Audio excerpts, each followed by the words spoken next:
It is sad to see such popular franchises be self-censored by developers who are afraid of cancellation or want to change their public image, and that exact thing is now happening with Skullgirls because they've announced in a new global update they are adjusting several assets in multiple titles, including toning down sexual content, jokes, and more.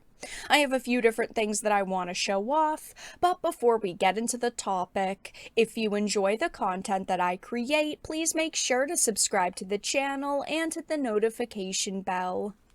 Follow me on social media like Twitter or mine so that you can see when my content is posted.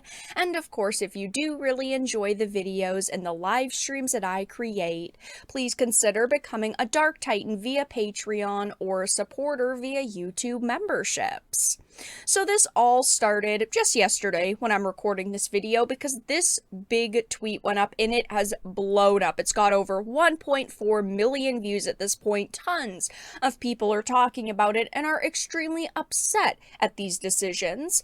It says, as part of a global Skullgirls content update, we have adjusted several art assets in Skullgirls Mobile, Skullgirls Second Encore, and the digital art compendium on all platforms. Now, of course, when you hear the word adjusted, you just think that maybe they're making some very small changes that really aren't going to add up, but when you see the list, it's definitely more than slightly adjusting.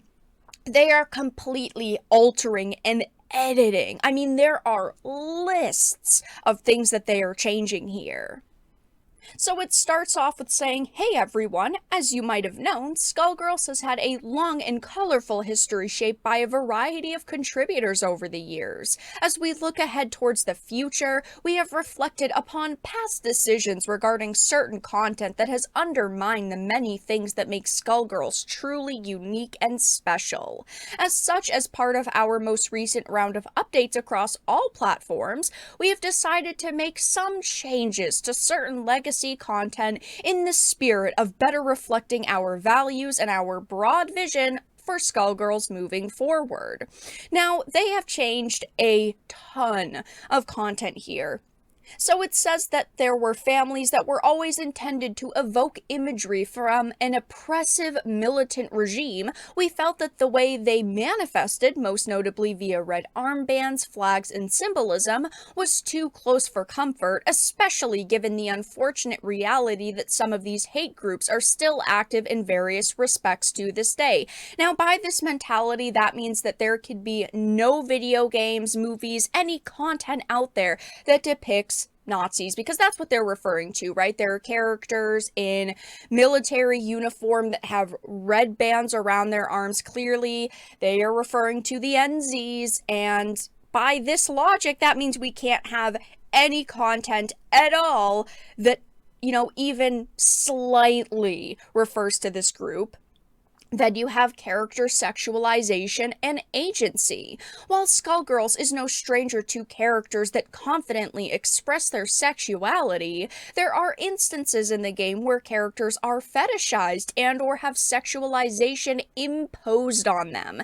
This includes a few depictions of unwanted predatory behavior, particularly towards younger characters. That's the only description they give, and so they are now changing the way that they look, character models, outfits, all because they are saying that, some of our characters are too overly sexualized, and they even say that have sexualization imposed upon them.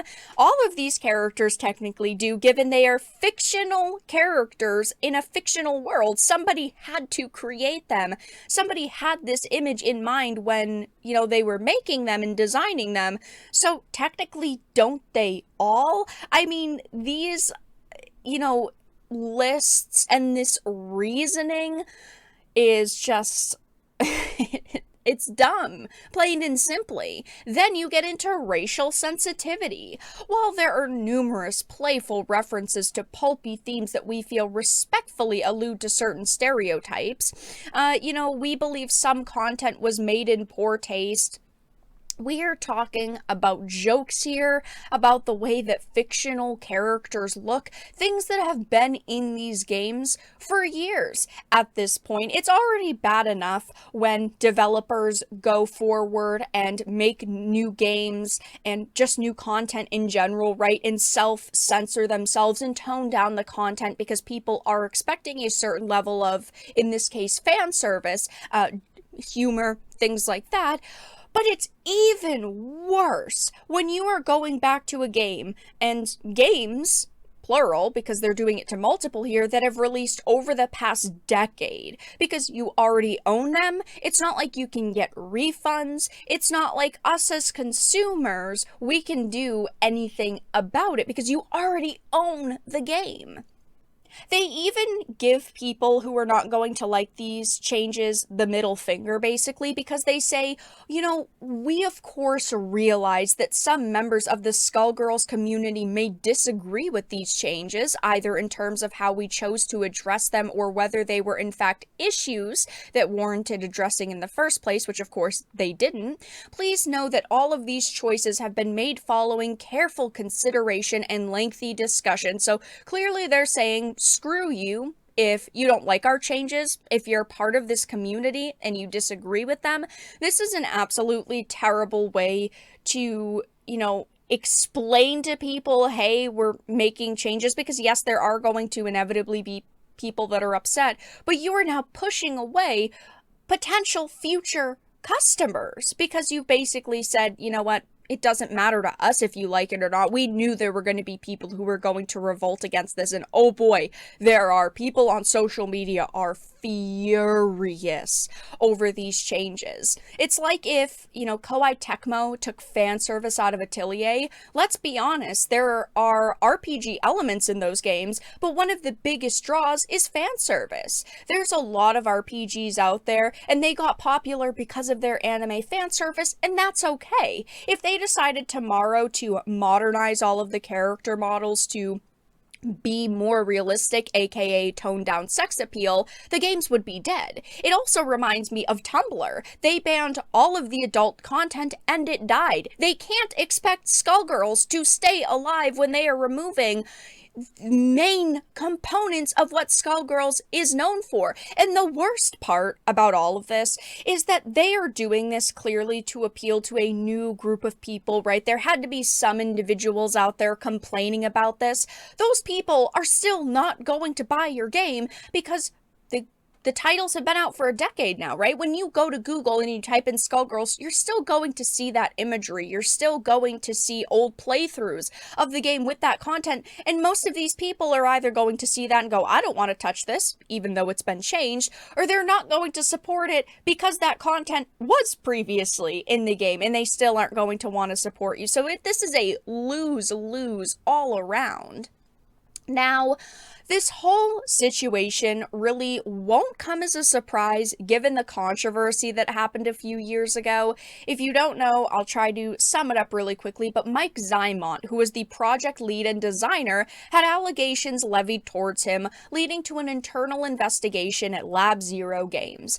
Zymont refused to resign unless certain demands were met, which were deemed unreasonable and potentially illegal by people who were working at the company at that point. And after Zymont disbanded the board and assumed sole ownership of the company, several senior employees resigned, and within a series of a day or two, there were a bunch of resignations. Hidden Variable and Autumn Games actually severed their ties with Mike Zymont and Lab Zero Games in a joint statement, but in that statement, both parties expressed intent to work with the employees who resigned from Lab Zero Games on the continued development of Skullgirls, and that was that. So even though they were all fired or resigned, they continued developing Skullgirls, and we hadn't heard much about the game or even this clusterfuck in general since this month, when we found out Mike's new game, Diesel Legacy, releases soon.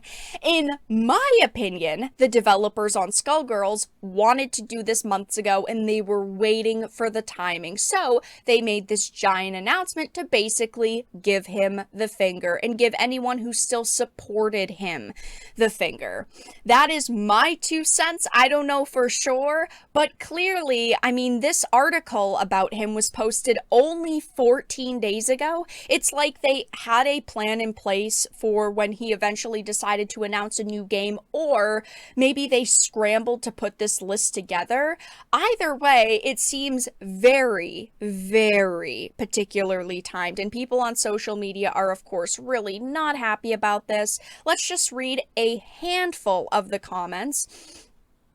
People are saying things like, glad I never bought anything from you guys. Aha, I'm keeping my money. Rip Skullgirls. This is very sad because there's so many fans of this franchise that now, have to go and find other games. And there are plenty of games out there, don't get me wrong. But at the same time, when you have loved a title for years, it is hard to let it go. And if you don't want to let it go, then don't. I say this all the time because there are some people who try to accuse me of, wanting you to give up the games that you love. I'm not saying that, but just be aware of the company that you are supporting and be aware of the way they feel about you, right? If you're watching this video and you are upset about this topic, it's like they don't care, given their statement where they mention specifically, we know people are going to be upset by this, but we did it anyway.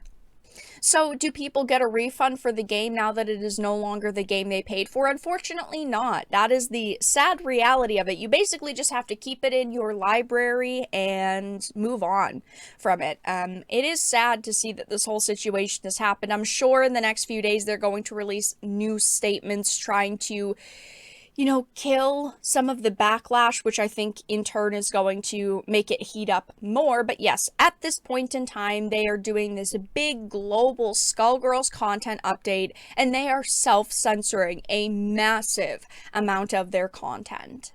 But that's all that I really had to discuss in this video.